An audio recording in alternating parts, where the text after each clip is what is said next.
வாக்களிப்பீர்களா?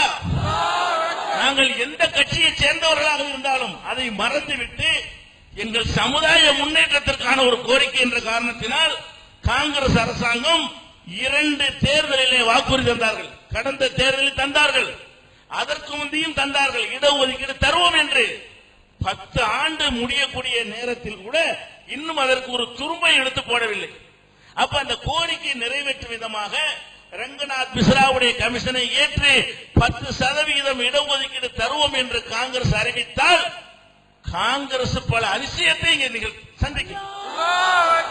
Address இல்லாத காங்கிரஸ் சொல்கிறார்களே, அதற்கு நாங்கள் முகவரி கொடுப்போம். தோற்றாலும் குறைந்த வாக்கில் தோற்கும் அளவுக்கு உங்கள் நிலையை நாங்கள் உயர்த்துவோம். நன்றி மிக்க சமுதாயம் என்பதை நாங்கள் காட்டுவோம். இந்த செய்தியை மத்திய அரசின் சார்பாக வந்திருக்கிற உளவுத்துறை சரியான முறையில் கொண்டு செல்லுங்கள். மாநிலத்திலே நாங்கள் 3.5% இடஒதுக்கீடு கொடுத்தார்கள் திமுக ஆட்சியிலே. அதற்காக நன்றி தெரிவித்து ஒரு தேர்தலில் நாங்கள் வாக்களித்தோம். கடந்த நாடாளுமன்ற தேர்தலிலே அவர்கள் வெற்றிக்காக நாங்கள் பாடுபட்டோம். அதனால் தான் திமுக வந்து மத்தியில் ஆட்சியை கூட பங்கெடுத்து பல சௌகரியங்களை பெற்றது. ஆனால் இந்த இடஒதுக்கீட்டை தந்த பிறகு அது போதுமானது இல்லை என்று நாங்கள் பலமுறை எடுத்து சொல்லி இருக்கிறோம். அதிமுகவுக்கு சொல்லி இருக்கிறோம், திமுகவுக்கு சொல்லி இருக்கிறோம், எங்களுடைய நிலைமைகளை எல்லாம் புரிய வைத்திருக்கிறோம். கடந்த சட்டமன்ற தேர்தலின் போது 2 தலைவர்களும் அதை புரிந்து கொண்டார்கள். திமுக தேர்தல் அறிக்கையில் என்ன சொன்னது? முஸ்லிம்களுக்கு தரப்பட்டிருக்கிற இடஒதுக்கீடு போதுமானது தந்தவர் சொல்றார். திமுக தான் 3.5 எங்களுக்கு கொடுத்தது. கொடுத்த அந்த தலைவர் தன்னுடைய அறிக்கையில் என்ன சொல்கிறார்? தேர்தல் அறிக்கையில 3.5 போதுமானது இல்லை, திரும்ப ஒரு முறை எங்களுக்கு நீங்கள் வாக்களித்தால் உயர்த்தி தருவோம். திமுக தேர்தல் அறிக்கை. அதிமுகவுடைய தேர்தல் பிரச்சாரத்தில் திருச்சியில மரியம் பிச்சை அவர்களை ஆதரித்து ஜெயலலிதா அவர்கள் பிரச்சாரம் செய்யும் பொழுது, முஸ்லிம்கள் நிறைந்த அந்த பகுதியில் பிரச்சாரம் செய்யும் பொழுது கட்டுக்கடங்காமல் திரண்ட முஸ்லிம்களை பார்த்துவிட்டு அவர் சொன்னார், என்ன சொன்னார்? உங்களுடைய இடஒதுக்கீடு போதுமானது இல்லை, எனக்கு நீங்கள் வாக்களிப்பீர்களே ஆனால் நான் உங்களுக்கு அதை அதிகப்படுத்தி தருவேன். ஜெயலலிதா சொன்னார். அப்ப இடஒதுக்கீட்டை அதிகரிக்கணுமா இல்லையா என்பது விவாதத்திற்குரியதே இல்லை. 2 பெரிய தலைவர்களும் ஒத்துக்கொண்ட ஒரு விஷயம். அதிகரிக்கத்தான் வேண்டும், குறைவாகத்தான் இருக்கிறது என்பதற்கு எந்த ஒரு கமிஷனும் போட தேவையில்லை. நாட்டின் தமிழகத்தின் 2 பெரும் தலைவர்களும் நீங்கள் பின்தங்கிதான் இருக்கிறீர்கள், நாங்கள் கொடுத்தது போதுமானது இல்லை, இன்னும் கொஞ்சம் அதிகமாக தரணும் என்று ஒத்துக்கொண்டிருக்கிறீர்கள். அந்த வாக்குறுதியை தமிழகத்தை ஆளுகிற ஜெயலலிதா அவர்கள் நிறைவேற்றுவதற்கு இலகுவான ஒரு விஷயம். ஒரு உத்தரவில் நிறைவேற்றிவிட்டு போகலாம். கமிஷன் போட்டு கொடுக்க வேண்டிய நிலை எல்லாம் கிடையாது. ஏற்கனவே கமிஷன் போட்டாகிவிட்டது. முஸ்லிம்களுடைய பின்தங்கின நிலையை உணர்ந்து ஒரு உத்தரவில் நம்முடைய இடஒதுக்கீட்டை அதிகரித்து தர முடியும். எத்தனையோ இலவச திட்டங்களை எல்லாம், தேர்தல் வாக்குறுதிகளை எல்லாம் பல ஆயிரம் கோடி ரூபாயில் நிறைவேற்ற வேண்டிய தேவைகளை எல்லாம் அவர்கள் நிறைவேற்றிக் கொண்டிருக்கிறார்கள்.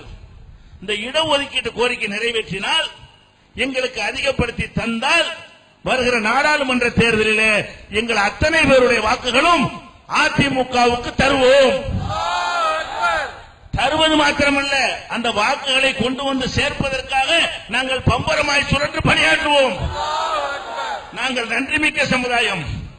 பின்தங்கின எங்கள் சமுதாயத்திற்கு மண்டபங்களை தந்து ஏமாத்தாமல், தெருக்களுக்கு பெயர் சூட்டி ஏமாத்தாமல், எங்களுடைய சமுதாயம் படிப்பதற்கும், எங்கள் சமுதாயம் முன்னேறுவதற்கும், எங்களுடைய வேலை வாய்ப்பிற்கும் காலம் காலமாக எங்களுடைய பேரப்பிள்ளைகள் வரைக்கும் பயன்படக்கூடிய ஒரு உதவியை நீங்கள் செய்தால் அதற்கு நன்றிமிக்க சமுதாயமாக நாங்கள் இருப்போம். எங்கள் உள்ளத்திலே பல கட்சிகள் இருந்தாலும் இந்த தேர்தலில் இடஒதுக்கீடு தந்தால் அதை மறப்போம், நாங்கள் வாக்களிப்போம்.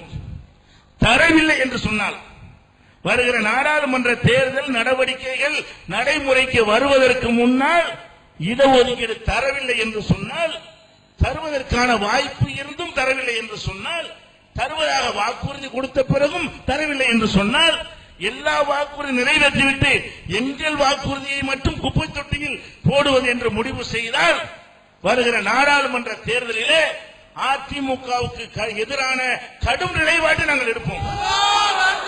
இடஒதுக்கீடு தந்தால் ஆதரிப்போம், தரவில்லை என்றால் எதிரான நிலையை, கடுமையான நிலையை நாங்கள் எடுப்போம். அது என்ன நிலை என்பதை முடிவு செய்வதற்காக பிப்ரவரியிலே பொதுக்குழு வைத்திருக்கிறோம். இடஒதுக்கீடு 23ஆம் தேதி பிப்ரவரியிலே பொதுக்குழு வைத்திருக்கிறோம்.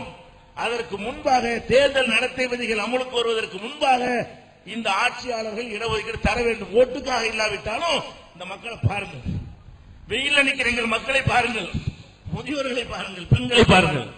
இவங்களுடைய நிலையை உணர்ந்தாவது இடஒதுக்கீடு நீங்கள் தர வேண்டும் என்பதை இந்த போராட்டத்தின் செய்தியாக நாங்கள் பதிவு செய்கிறோம்.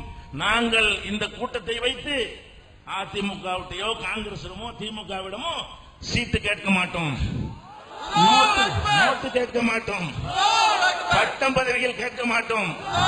30 ஆண்டுகளாக நாங்கள் நிறைவேற்றிக் கொண்டு வருகிறோம். இதை ஒரு காலத்திலும் பதவி அதான் நம்பி வருகிறீர்கள். எவ்வளவு கூட்டம் கூடினாலும் இதை வைத்து எங்களுக்கு ஆதாயத்தை கேட்காமல் உங்களுக்கு ஆதாயத்தை கேட்கிறோம். இதற்காகத்தான் அனைவரும் நம்பி வருகிறீர்கள். வேறு வேறு இயக்கத்தில் இருந்தால் நம்பி வருகிறீர்கள். இவர்கள் நம்ம ஏமாற்ற மாட்டார்கள், மோசடி செய்ய மாட்டார்கள், நமக்கு செய்வார்கள். இன்ஷா அல்லாஹ் அதை நாங்கள் செய்வோம். நீங்களும் செய்வீர்களா? இதுதான் இந்த போராட்டத்தின் செய்தி. உரிய முறையில் ஆட்சியாளர் தெரிவித்து விரைந்து எங்கள் இடஒதுக்கீட்டுக்கான ஆணையை பிறப்பிக்க ஏற்பாடு செய்து எங்கள் வாக்குகளை எல்லாம் வாரி சுட்டிக் கொள்ளுங்கள். இல்லை என்று சொன்னால் எங்களுடைய கடும் எதிர்ப்பை சந்திக்க தயாராகிக் கொள்ளுங்கள் என்று கூறி முடிக்கிறேன். அஸ்ஸலாமு அலைக்கும்.